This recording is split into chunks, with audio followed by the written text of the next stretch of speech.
How can you give your music that nostalgic, almost melancholy Chopin feel? That's what we're going to look at today in Dr. Doug's Daily Tips for how to write great LDS church music. And we're going to look at hymn 129, Where Can I Turn for Peace, to describe this technique. Because Chopin totally photobombs us, or maybe I should say harmony bombs us in this beautiful little hymn. At the very opening, there's this moment of angst. The text, where can I turn for peace? And then it repeats this, where? Like when we repeat something, we mean it more, right? So the repetition, the second phrase, we want to add some angst, because the opening phrase is all kind of major, but then we need some kind of emotional ooh feel, and that's where Chopin makes his appearance, and it's on the words, is my. Where is my solace? And we get these notes right here. You know it, but let me play it for you so you hear it again.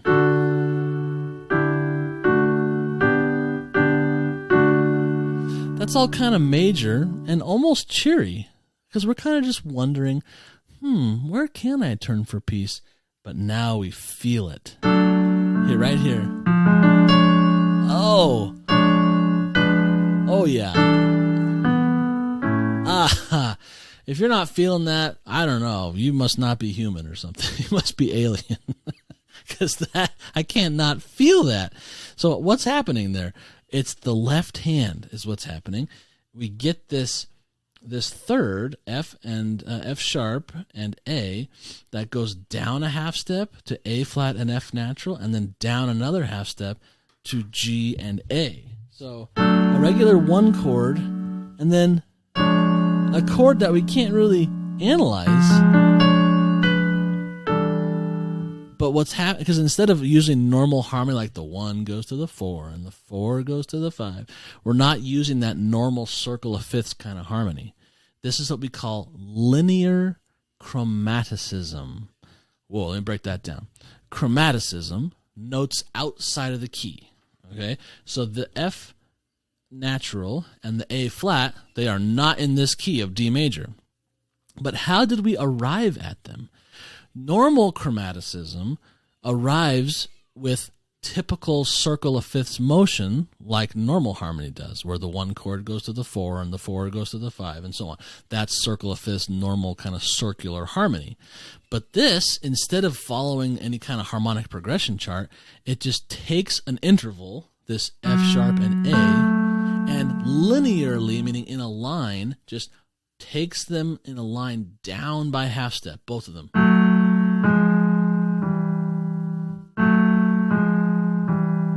That's a sigh. That's a musical sigh. These downward half steps are a total sigh. And actually, Chopin did not invent this. He stole it from Bach. Bach did this all the time in his music, especially the sad music.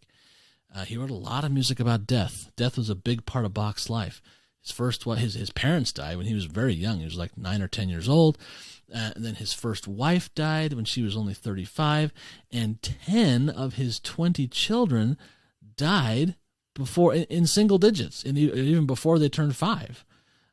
Death was such a prevalent part of his life, and it ends up in his music quite a lot when you get this kind of linear chromaticism.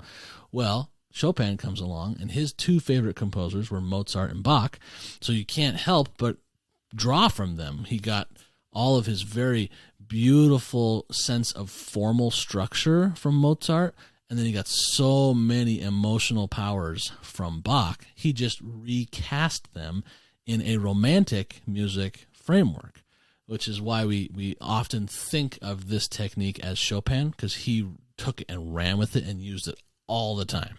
And he was a very melancholy fellow. We can talk about that another day. There's lots of funny stories actually about it. But this downward sagging sigh of linear chromaticism is probably the most perfect technique for seeking after the Lord's atonement and the power that we can get from it. When we're in that sad, I need help, please, please, this is the technique to use. This linear chromaticism, a downward half-step motion to arrive at the next chord. Beautiful technique. Now, that's really everything I wanted to show you, but I'll just show you one more thing, because he does sort of a reverse of this, the composer, a couple of times, where he goes up in half steps, like here. So what was going down in half steps now went up in half steps. And it happens again here, up in half steps, and again here. So it's actually quite nice to sort of counter one direction of linear chromaticism with another direction. So if you have a downward half-step sigh, it's nice somewhere else to have an upward half-step anguish, because they sort of balance each other out. But the technique I want you to really get from today is this sense of sorrow. This is a fantastic little sorrow technique that Chopin shares with us and completely photobombs us. And it's a little bit sad that we don't get it again somewhere in the hymn, but from a certain point of view, it's actually nice to only get it once, because if we do it too much, it becomes a little overbearing. So this once is just enough. And each verse has a bit of sadness on the text here. Where is my solace? Where when I languish? That's a great word for linear chromaticism. And reaches my reaching. He answers privately. He reaches my reaching. So where I was in the depths, he reached down and rescued me. Another great spot to depict where we were, our previous sinful or sorrowful state, and how we are rescued by what happened in Gethsemane. Beautiful, beautiful hymn writing here. Okay, I hope you will use this technique. It's a very powerful one. Use it with care. Don't overdo it. Just a little bit here and there makes it, all the more beautiful and warm and wonderful. If you enjoyed this video, please hit subscribe and ring the bell so you can get all the notifications when I post new videos like this. And if you enjoyed this and you'd like more free tips, head over to latterdaymusiversity.com where you can get a bunch more. Have a great day. See you next time.